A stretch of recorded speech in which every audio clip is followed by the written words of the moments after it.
Kuchokera kuno ku kanema wanu wa Times ndine Brian Banda madzulo wano ndi programu inanso ya Times Exclusive amatipatsira maprogramu wa ndi Rainbow Pens.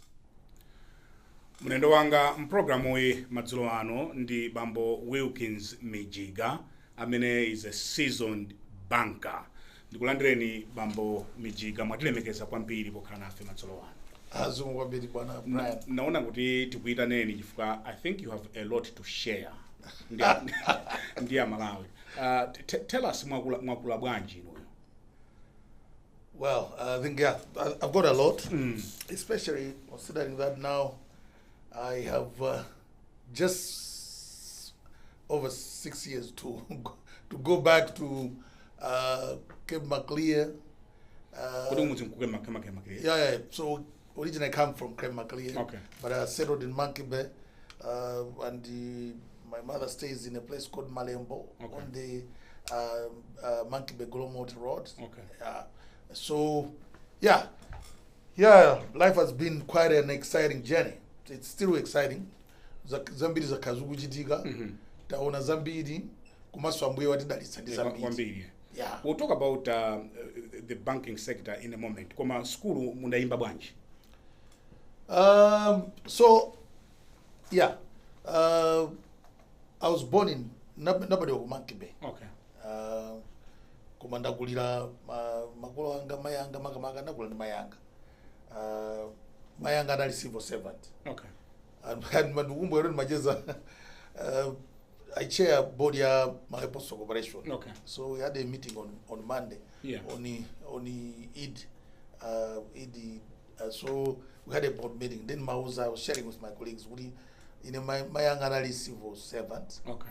And I'm going to go to the post office. Kumaso another going to go traditional courts. Okay. So Nayamba school the kabu makanjira kuzira kwa vumbwe ma primary school amene. Okay. Kose mutondwemu mpaka na ukafika ku Senga Bay kusalima. Okay. Kujiboga kenako napezoti mina mayanga anali atachoka ku post office anapita ku anali court clerk. Okay. Then akalisa kwambiri kumpeni kwa mazengera. Wati mazengera. So ineyo chijewa ndi mayankhula chonse chakukasungu kuti chilipo cha mitundu chilipo direct kuti ukangochimba obenjozi chakukasungu iyi iwe yozo ni chakuhoma ichi amazengera. Okay. Chakukasungu amadada funta ndi kuti munthu wamenya ngaziment. Okay. Chakukasungu. Okay. So yeah, ndili kumene koko ndimene naphunzira standard 8 chaka choyamba kaleli chomwe kuti sizinaende. Then ndipite ku boarding. So the best self boarding time in around kumene makhala inali kwa Nkoma. Okay. Nkoma sino Nkoma it was in high demand. So okay, ndilo mejo bezodi yadzaza. Then I heard kuti kukali school inake siyo kusedi. It's not the kuti ndiyo chiko kwambiri koma it's very successful school. Okay. Napita kumalo amati kwa akaondama kwa mbuna. Okay.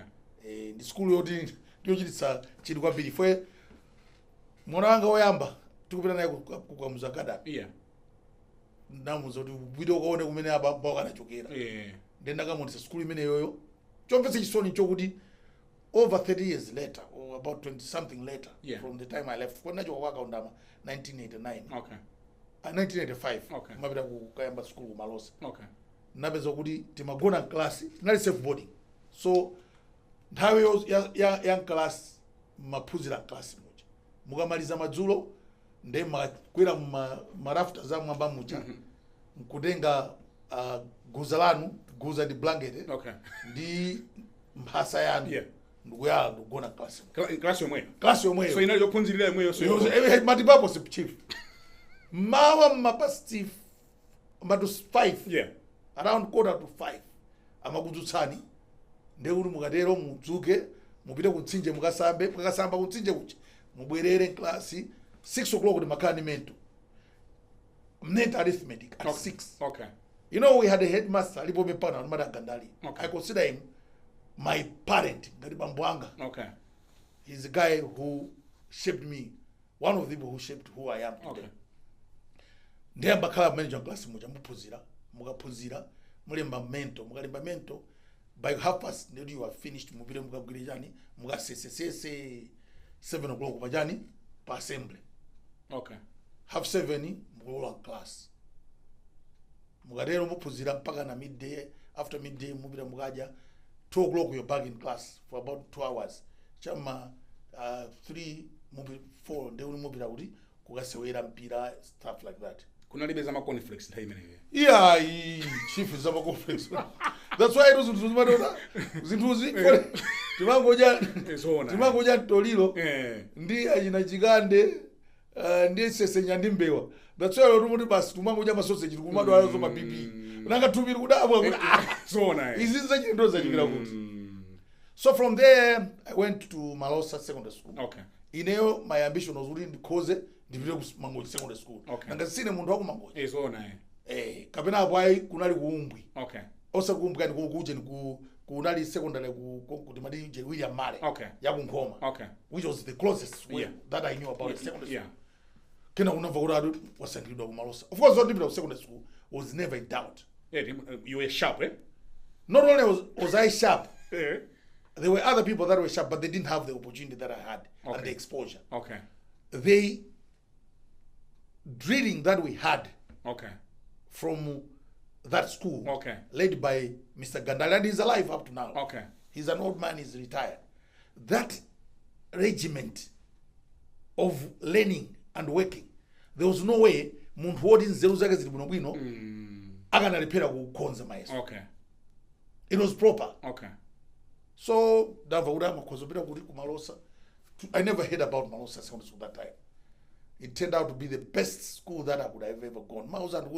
People always wonder how I'm so eloquent and very fluent in the Queen's language. Okay. And I brag to people that Kumalosa, the faculty or the teaching staff was mostly Caucasian and British mostly. Okay. So out of maybe let's say 30 something teachers, about 20 teachers would anali assume 28 upwards. Okay. In English only, I had 4 different teachers. Denti, and biology. The old lady, the one that I remember vividly, had Hadcock. So we now put the language, we now put the literature, we now put the grammar, we now put the comprehension. Okay. So I was pleasantly surprised when I thought the best schools were others. Box 2, Robert Blakey. Malosa turned out to be a brilliant school. Okay. And when I landed into Malosa, saw the environment, I knew that I was going to hit university without any doubt. Okay. Right from Form 1. Okay. It was just a question of saying whether I wanted to go to Polytechnic, Banda at that time, Kulibe College of Medicine. Okay. Or Chancellor College. I wanted to be a doctor, so I chose Chancellor College. Okay. Where I went with one of the best combination, and of course I got a Bachelor of Science with Chancellor College. Okay. I don't know what they were doing. So from Malosa you went straight to Chancellor College. I got a Bachelor of Science. But then I arranged because I wanted to be a doctor. Okay. So you had to go there, do the first year. If you were brilliant, then you were Scotland, Australia, etc., etc. When I went there, I'm basically a blind person. Blind? I am a bit. There are some friends of mine who used to call me partially blind. Okay. And I don't worry about that. I'm blind. If I take out this yeah, it's in Maona. Wobanda maglasi one. You know the woods one if only Brian. You don't want to go to nobody can miss you. So with the challenges of my side, I struggled in this biology, mathematics especially. You know, from the time I started Sunday 1, I've never seen on a blackboard. Oh. I have never seen on a blackboard. So what was happening in Malosa is I would sit and listen, and go to my colleagues. I mean, they're still around, but very wonderful angels. Frank Invalo, there's Kazimu Kandawile, etc., etc. They would give me their notes for me to. So I have never seen a blackboard. I would sit and listen. Okay. After that, I had to find someone to see what they had written down in their notes. Oh. So with that challenge, I knew what I was going to struggle with the sciences. Okay. So I had to say, where do I go? Then I ended up with the batch of social science, where I did economics. And I majored economics, statistics as a minor. So economics, ima vega no bwino. Yeah, because I would go read books. Okay, they would do the formulas like econometrics, etc., etc. Yeah. But I'll still go and still back it with books, etc., etc. What I struggled with, batch of science, because I wanted to be a doctor. I'll go into a lab, I'll look at a microscope, and I'll see nothing. Completely nothing. I couldn't see anything. Okay. So I knew I was going to struggle a lot. So I ended up with economics, and I think Koma mama inde tsatu kelmoro. ndeji somo ja Mungu. Ife ndimo kuona ni kukutumizira ni message olutuko lokwe mamao muyanga. So how did that happen? So what happened was so I leave Malosa. No, before I left Malosa. Yeah. Because I had my problem was diagnosed in 1980. Okay. By a doctor called Brino, another Kunkoma. Okay. The most famous doctor in that time. Okay. Was a South African, I think it was South African Dutch guy called Brino. So the Brino and when I the area condition is called keratoconus. Okay. So what happens is the front of the eye is not strong enough. Then when there's pressure in the eye, because there's always pressure in the eye, the eye doesn't have a proper curvature. Okay. So the light rays don't go and as focus. Okay. On I think this is on the, not on the retina. Yeah, but my biology is a long time ago. Yes. So the focus can't happen properly. Okay. And because of that, you will not be able to see. So you have to use either glasses for correction or you use contact lenses. Okay. So I tried glasses, contact lenses when I was young, didn't work. 1986, I had the first surgery. Okay. Where I had a transplant. Okay. It's called a keratoplasty, which is a cornea transplant. Okay. So another cornea yanga, the front of the eye, actually they sliced it. Okay. I remember they sliced it. Okay. And he threw it away and took somebody's cornea and put it there. That operation was done by Dr.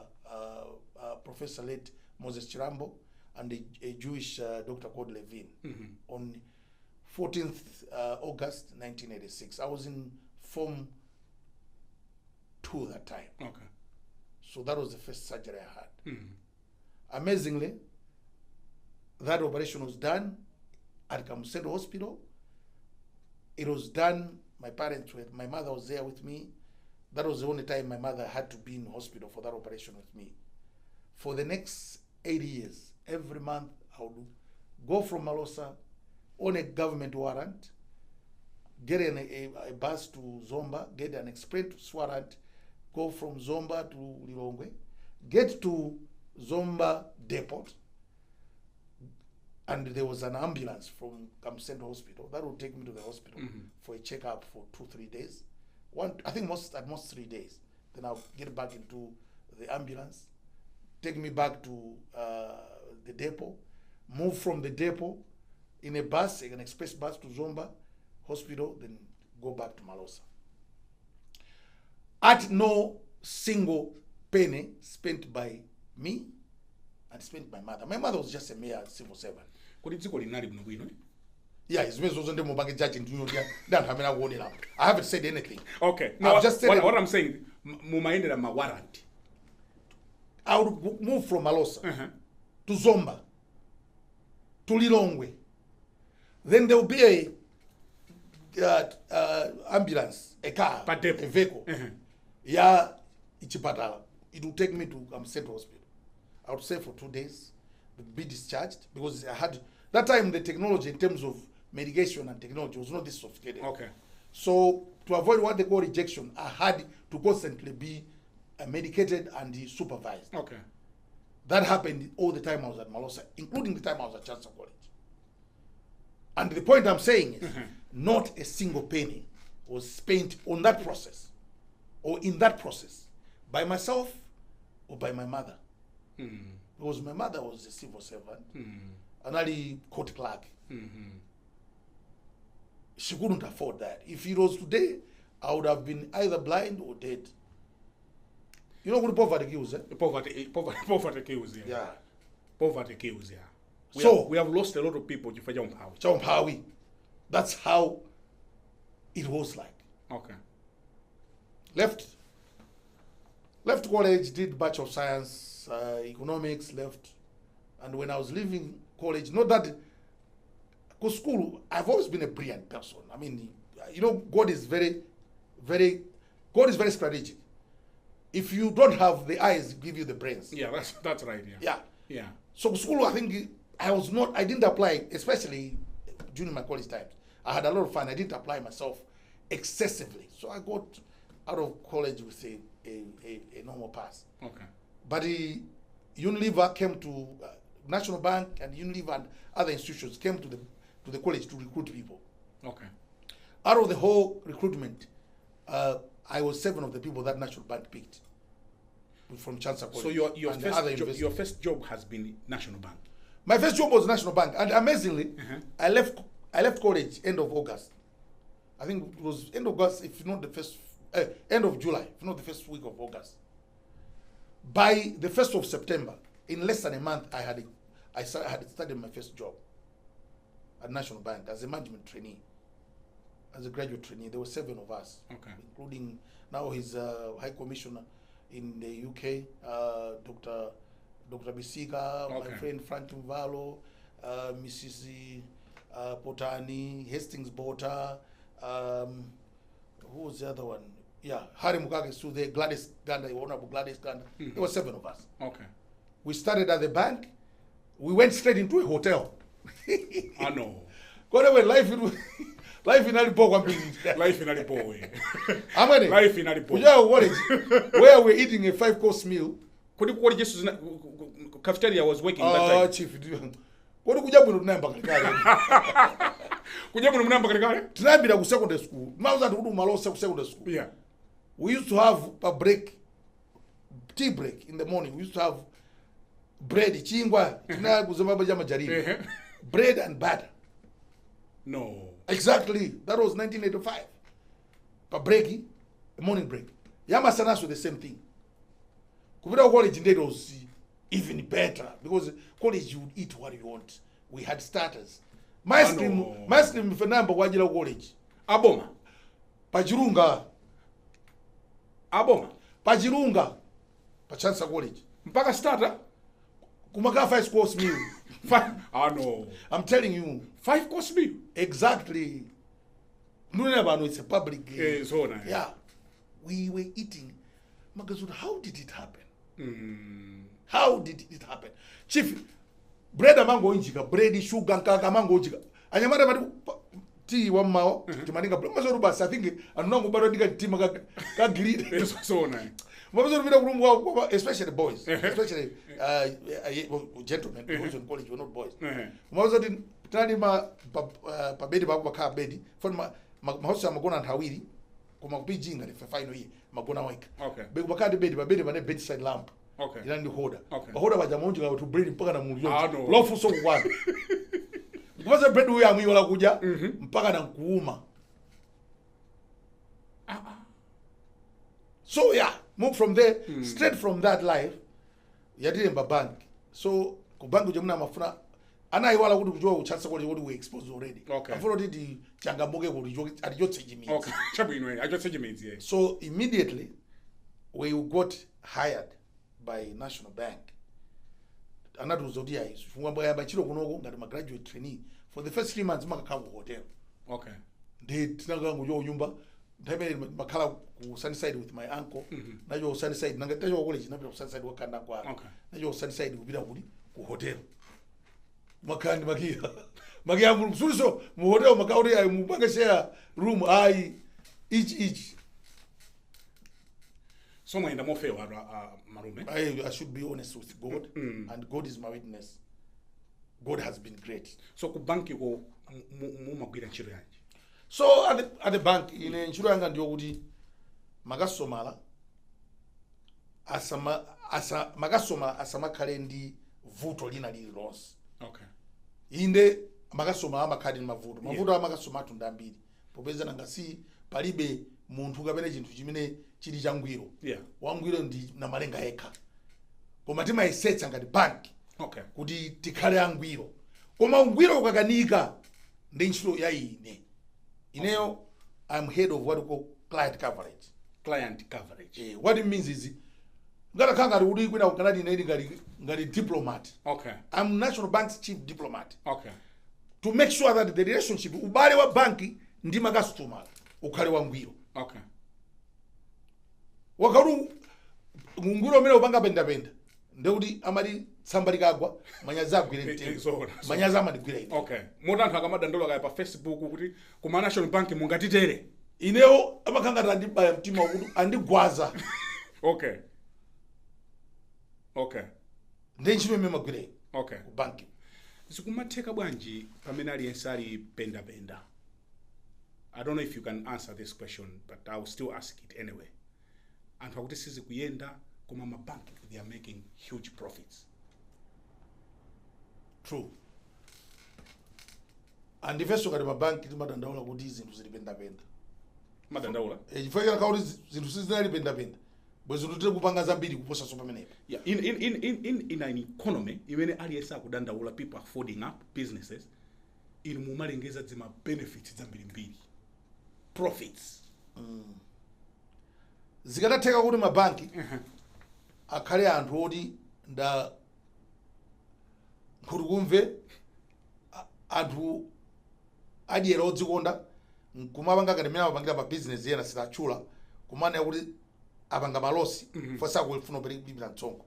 Kodi amthazi nena amachita iphinda da. Kuna kana ndikapita ku school ku Cape Town mene makapanga MBA executive anatiputsa kuti profit is an opinion. Kuna kati profit opinion kuti ndi galilo mene maoneka kuti munthu amene Brian ndonyada ena mali ya Brian munthu wabwino. Amijiga ndo ena maona ngati munthu onyanyada for simaona. Ndikadutsana nawo alamijana kudutsa sana lipatsi munthu. Oni zwa madamu munthu jandwa khungu simuna sana kuona. So anatu profit is an opinion. Now, I'll just give you a good example. Kwamba zodi National Bank yapanga profit 100 billion. Yeah. Muzodi misongo imeda talibira amadi pay as amadi corporate tax. Yeah. For the 6 billion. Pamwamba pa 100 yo. Pa 100 jada panga ija talibira kale for the 6 billion. Okay. Kwa Malawi kuda Malawi ya mankwala nzibadala modi budget ijayo yaboma ija mwamene budget akamene kuti ena budget imene apanga allocate ndi 100 billion mwina 80 billion yamene ija yapanga contribute National Bank. Okay. Banji for if you tira bank jada idadi yapanga ma profit manager yabereka ma dividend. Ma dividend aja amene ani ma dividend abereka sontongo. Yeah. If you ngari ma members of staff ndrama 100 kwa jeri yose member ndi ayi boma ni madinga 35 kwacha. Okay.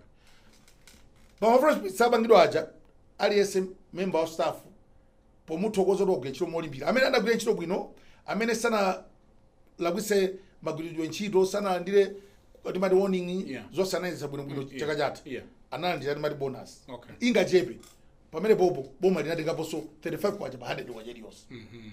So mutati muone amene akupindula kwambiri ndi kupanga ma profits kwa National Bank kapena bank ina iliyonse kapena business iliyonse nda Malawi. Okay. Anthu azikhala okwiya akaona kuti business yayikulu imene kuoneka kuti ikuyenda bwino akuna kuti apanga malosi. Chifukwa akuzochita dala. Kutasa apatse ndrama Malawi chawo cholowa chawo. Okay. Zimene zochitika nziko muno? Yeah, ndangona kuti ndawuzira kuti profit is what? Ntapeta ku UCT, University of Cape Town, lobanga executive MB, anatuzo kuti profit is an opinion. Okay. So the bank and anybody who has declared huge profits in this country have decided to be honest. Okay. Kuna kuti tagwira ntchito Malawi adipatsa business ndipo business imene tapanga nayo phindu.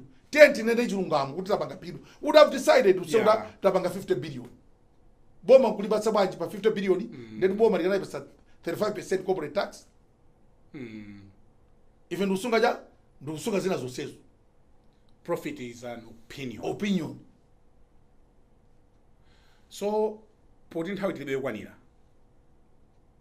mungati thandize kumvetsa kuti ngati kwa America akunena kuti atipatsa 10% tariffs increase zichita affect bwanji zimenezi business.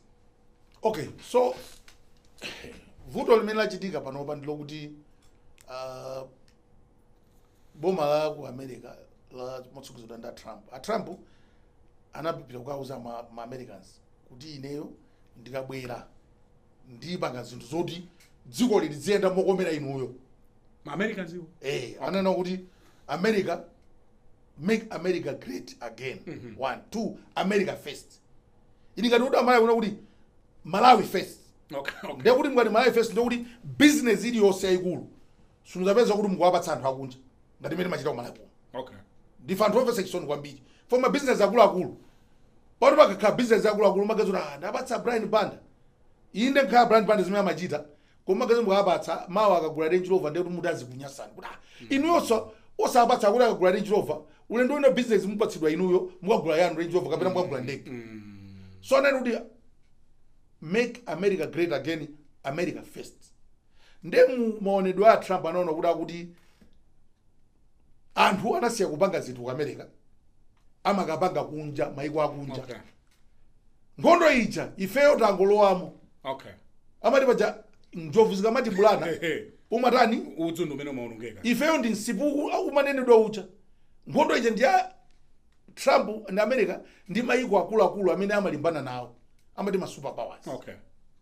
Foyo amano kuti chiti chonse cha ku America chikupangidwa kunja. Yeah. Makambani America kumachoka ngati mene lili apo for example amene amapanga my phone. That's right, yeah. Zonse zimakapangidwa ku America koma technology chacheni wao amapanga amati ku Silicon Valley ku America koma zonse kuti akapange zinthu anapanga ngati outsource or farm out kupita kuti kumaiko akunja ngati China. Okay. South Korea, Vietnam.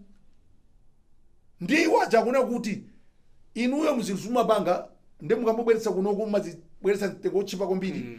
Ifeyo makampani athu sangathe kurani kupanga compete kapena kupikisana nanu. Ndiye tikweze kuti mkune koko tikakweza mitengo anthu aja apangidwa force kuti abwerera ayamba kutsekula mafakitwa kuti ku America kuno kuti alembe ma Americans. Okay. Ananena zimene pa campaign. Ananena zimene pa campaign. Okay.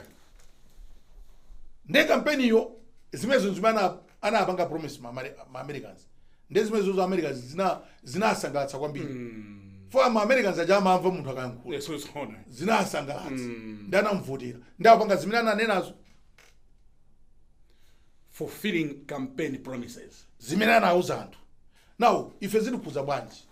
Pali program nimamvetsera fwe nimapanga follow kwambiri BBC ndi news wa Brian Banda makupanga na follow. Mavira kwambiri media, especially media imema kamba zanzeru. Okay. Ine sinimuzandipeza ndikukhala basi kumaonera basali Nigeria ni chanchani azimapanga zimene. Okay. Ine nimaonera zinthu zoti zindipathandiza. Okay.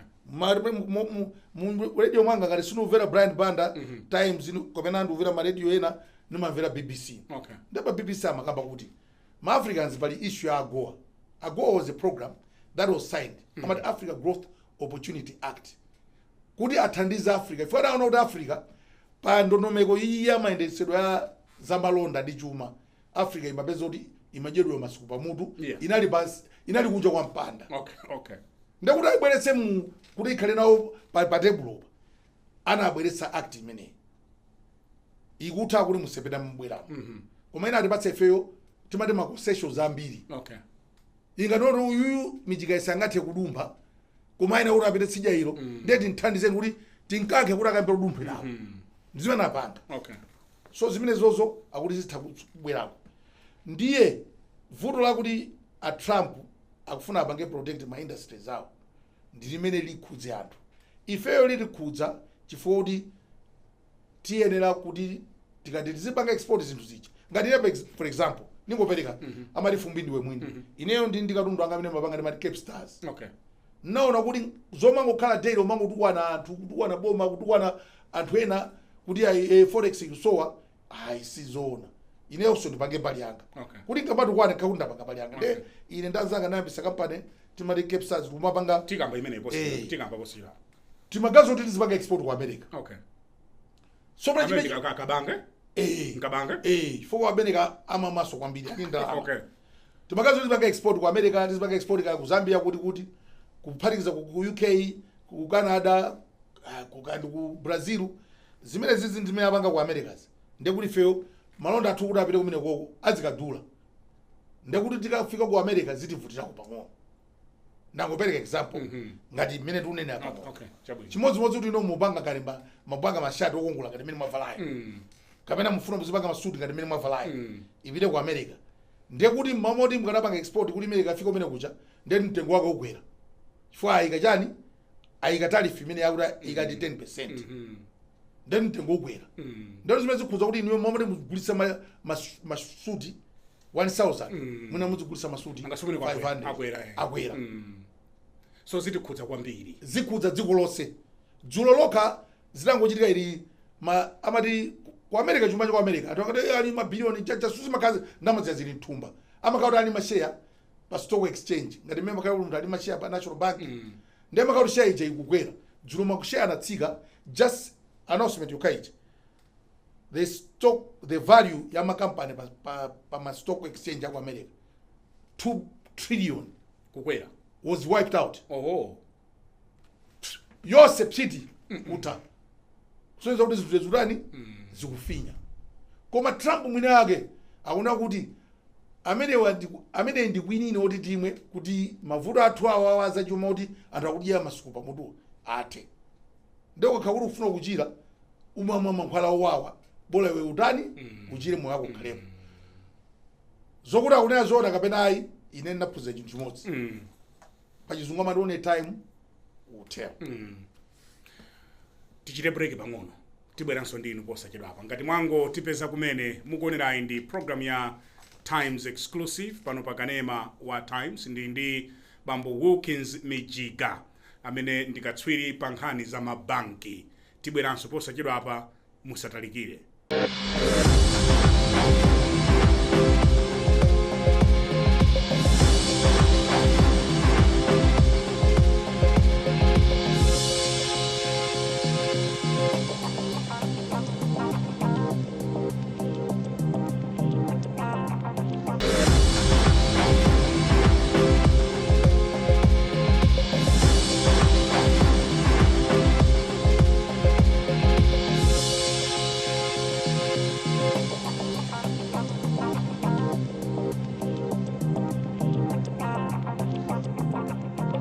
Ngati mungo tipeza kumene mukuonerayi ndi program ya Times Exclusive ndi bambo Wilkins Mijiga.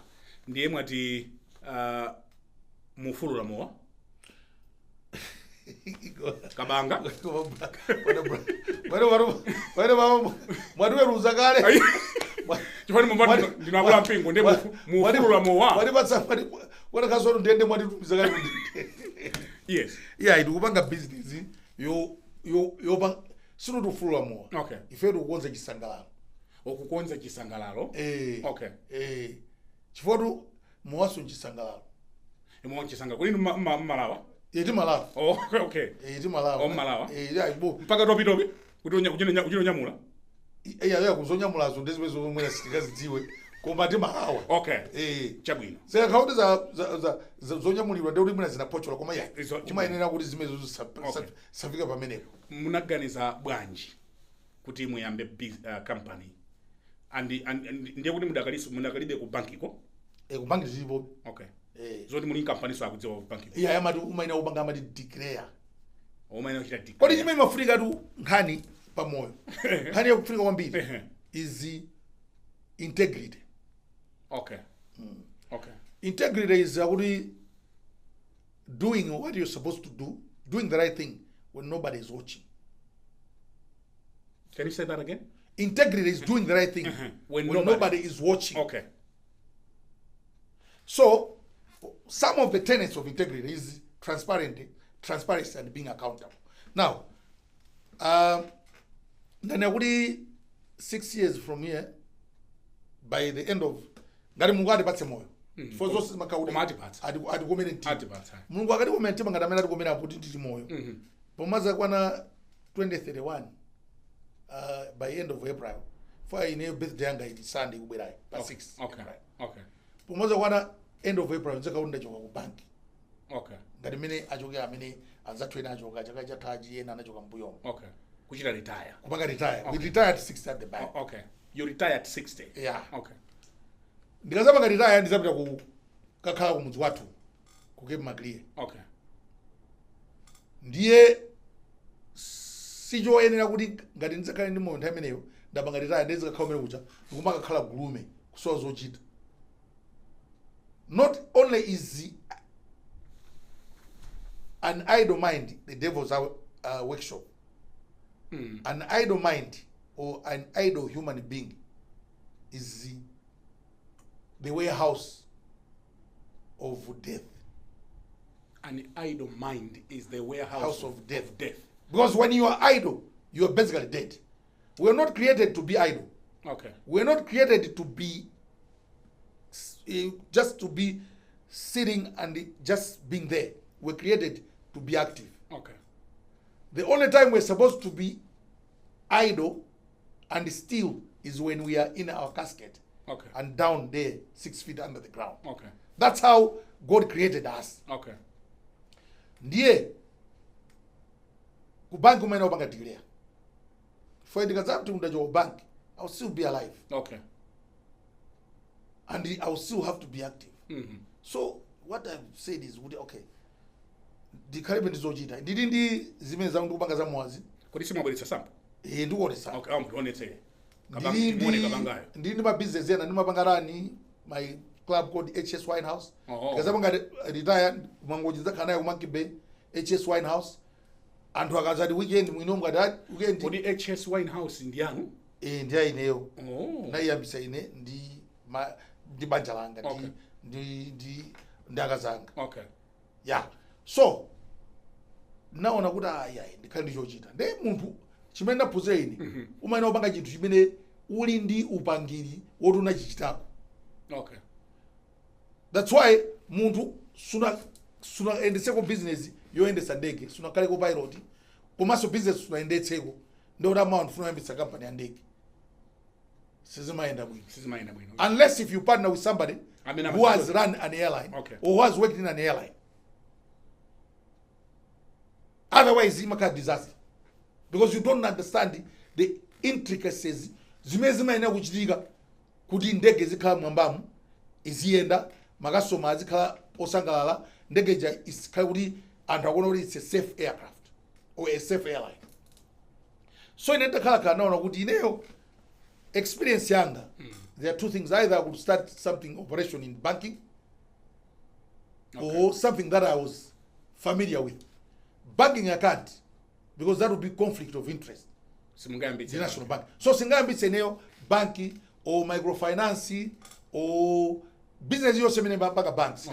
Because you're already in the bank. And it will be a conflict of interest. Okay. So the best other thing that I would do is to start umabanga sobo, umabanga maloshoni, first mezo nabanga. Okay. Ine nali company yogulitsa sopo, okay, nagulitsa sopo, nali company yogulitsa zakudya. Kodi muna achoka so kubanki kuyamba kwina? Kubanki tayamba pa 1st September 1993, nagula 7 months. Pajanenea kuti tili kuchasa college kunabwera makampani ambiri kuzati bangisa ma interview. Okay. Nde interview ina inali ya Liver Brothers. Okay. Nde nthawi imene company yobeba kwambiri malaimo ina Liver Brothers. Okay. Imene kumato rumene kuli madolo mato kumagwechero Liver Brothers umato ndiwe ni ushasha. Oho. Ukakati mukati usapo ukuseverera mu Real Madrid. Okay. Mine makalia yama ipatsia ulemu Real Madrid kapena Barcelona. Sinikamba za mali magwinga de for azindira ndanzanga u St. Town mu. Okay. Ndi kwamba mati modi we are safe. Okay. Okay. Ndiye image mene ndi Liver Brothers. So ndikuyachira ku bank. Liver Brothers utana kago maduzara ma interview napanga chimbwiri sunza panga interview. Napanga ma interview 8. After my interview 8 and I detained. Then I kuchoka ku bank. Kuchoka bank kupita ku Liver Brothers. Okay. Then I go to Chito from 1994 to 1999. Okay. Then I go to Kasbek. Okay. Kumena ko ndende na vinapo akaklanzanga Chelsea nyirenda zanga touch and move. Tunamenya touch and move ku Kasbek. Okay. Bwesa jina Kasbek kapu mahira kupita usaja all that razzmatazz. Okay. Tunabanga banga. National bank akutofuna muntu lodo amene angabwere banking kusatani kuzapanga zinthu zooneka. Ndina bezoti zabwera ku National Bank. Pumbo watani wabwerera kuchisa. Okay. Now kubwera ngakwanga kwa National Bank also tells a story. For the people wana ndozo mufuna mundu mbwerere kuno chifukwa cha now zili ayi. Kuno kundubwera for time nikachoka kaja sina limeneli pa. Okay. Komanso tu banki yasinda. But somebody else also said he spoke of who I was because ngata kauri na joka amati pa sasa hivi. Yeah, upasante sama ibitsa. Ngata kauri bojoka nakata tukwa na mabwana watcha zinthu sindikata bwereraso. Ndinabwerera 2001 pa 1 October. Okay. So chinthu chimene madziwa kwambiri ineyo moyo mwanga ndi kugulitsa malonda. Okay. Malonda amene ndagulisapo ndi zinda zimene ndanena zakati zakuliva plus zakudya malosho njanja. Okay. Koma chimene ndasangana cho kwambiri kugulitsa nalita chimene ndali Kazibeki imene magulitsa zosangalatsa. Okay. Chabwino. Naona kugulitsa chisangalalo ndi chinthu chofunika kwambiri fo alipo anthu ambiri moyo wawo umafuna chisangalalo. That's right, yeah. That's right, yeah. Mowasoyipa ayi. Ndi company yomudi yani dzina? Company yo brand imene namaka grade ndi Cape Stars. Cape from Cape Maclear. Kumudzi. Kunyanja. Okay. Chifukwa chani fo ngati kuli malo dziko kwambiri kumalayi kuno. Number 1 even kunjako amadziwazo Cape Maclear. Okay. Malo kungula kwambiri oti ukapita sumafuna kuti ubwerere. Okay. Koma makumbuya kuti andikapangeso mchere kuti kuno sondzabwerere. So nae. 2 stars. Katundu amene apanga ine ndinapanga osati wa anthu oti alibe ambition. Katundu ndinapangira wa anthu amene ali ndi ambition, amene akufuna kuti moyo wawo ukhale wa special. Akhale ma stars. Akhale madolo ngati mmene muli bwana Brian. Kodi ndine dolo? Ayi ndilodotu. Ndisamadzika yire? Yeah, even akwena nani amanena akamana. Even bwana Dausa amanena akamana. Ali samana udai. Agwamikireni mavalidwe. Inu ndikatakwe. No ndatokoza kwambiri. Sangovuta kuti izizi simachita nawo. Ezona. Izizi kana kaunti machita nawo. Inu mwanakhala promoter number 1. Ezona. Brand ambassador number 1 mwanakhala. Ezona. Ndipo sokana kuti brand ambassador number 1 uyu. Iyi basi panopa export ya ku Zambia mwina suluka nika kupanga supply ma container. Kuti zafika mpaka mutumiza mpaka kunja. Izizi tu kupanga kunapa. Kuti tuone nawo tunangalo. Nanga mungu kuti izizi malonda ngamphaka. Yeah, kodi kati koledu timaenda naye. Kodi kodi ifo ndakula mpingo ndi singechita kugwira kwambiri. Yeah, koma sunu kugwira ndi sodo sumumu. So uyu ndi chani we? Amene ndi Jean. Oho. Cape Stars Jean. Okay. Amene ndi Frenzo. Frenzo? Okay. Alipo muwiri. Pali Frenzo uyu lwachi Nyamata. Uyu ngwa Nyamata. Ngata Nyamata makoleji chanchani. Okay. Kudakamwa amwe bwino lero Friday. Ngata ali ndi assignment mawa adzuka bwino mawa. Bola zingoma ndi madzi. Ndi ice. Mawa adzuka bwino mawa alemba assignment. Okay. Adzuka bwino mawa aja apita ku cafeteria aja bwino akhala basi alemba assignment. Okay. Madzulo akhoza so kuti andamaliza zonse. Fomu wasuma mosa na kugire ntchito. You work first. Then and enjoyment later. The moment you do vice versa, ubi di guga. Ena mapidi guga ndi zimenezo. Umayamba kwa banga kayisanga, umayamba kwa kugwira kayi ntchito. Okay. Menya magobo kayi. Okay. Magobo akateka ndo mafuna kupanga kuzibebesa. So uyu ndi hawe yozibebesa ndi. Wopepukirako. Undu achinyamata amene kuti mtumbamu sumuna khwime. Okay. Kuma mtumbamu kakhwima ndeni mabwera katakwe wake ndoju. Amene wazunguza kwambiri. Even kumangalandi wafika. Katundu. Amene malamba amene mugwire. Na malamba bwana amene. Katundu madzi fumbibiri. Uyu Cape Stars Camaradas. Uyu ndiya? Cape Stars Camaradas.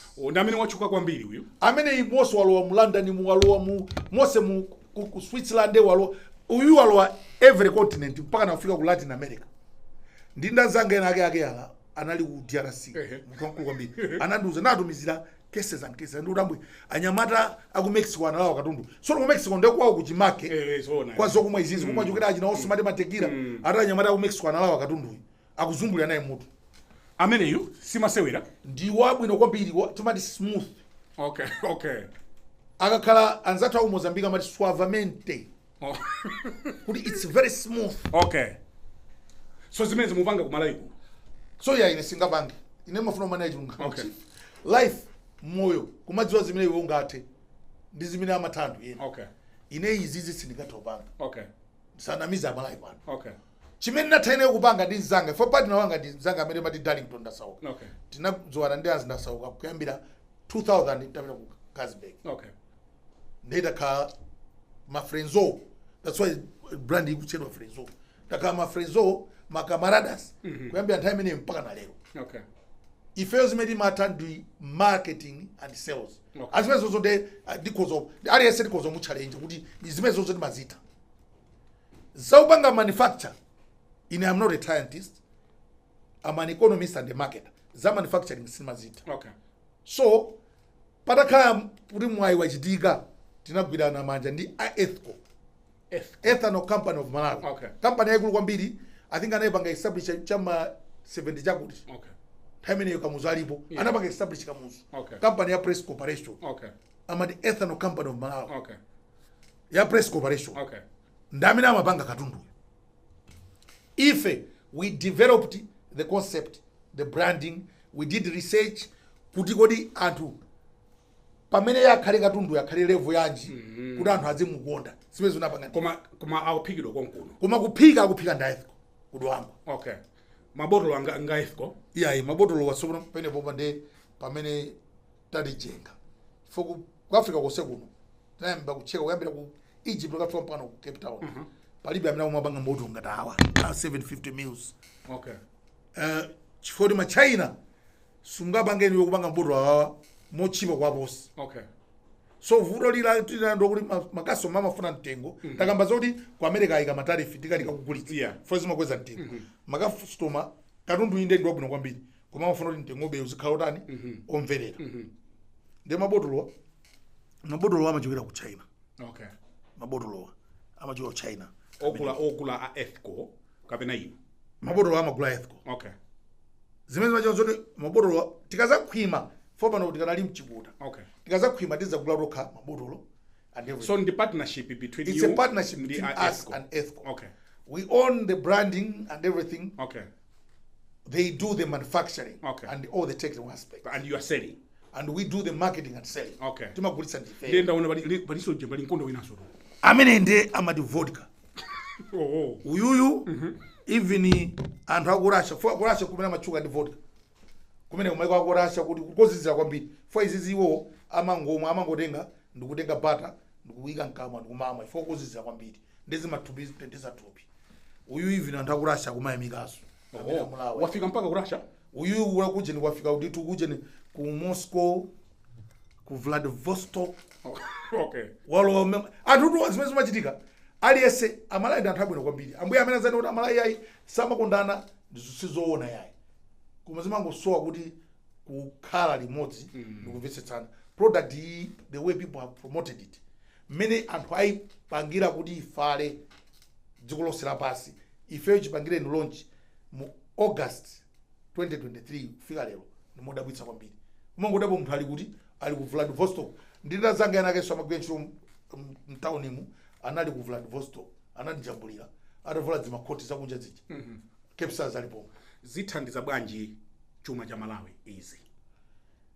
So ndikuze ndichonchi mumati forex kuvuta inuyo muzangopita kaya muzapita pa border kapena mupite ndikuchallenge lisuma mamowa mupite malika shoposi amalawi muno malika shop akula amene madziwa mupite ma supermarket osa amalawi muno nde mukaone pa shelf pamowa pacha pama spirits asanabwere Cape Stars zaku Malawi zinalipo zochepa 95% tingona kuti 95 pa 100 iliyonse zimakhala zakunja ndekuti ndrama zathu zulani tugwisa ntchito kulipirira komatu chisakalo chake nchofanana ichiso ndiye chabwino sakuti ichi nchabwino kwambiri for one mukudziwa kuti zimene kumwazi chisakalo ichi si cha chinyengo ezoona fobali zisangalo za chinyengo.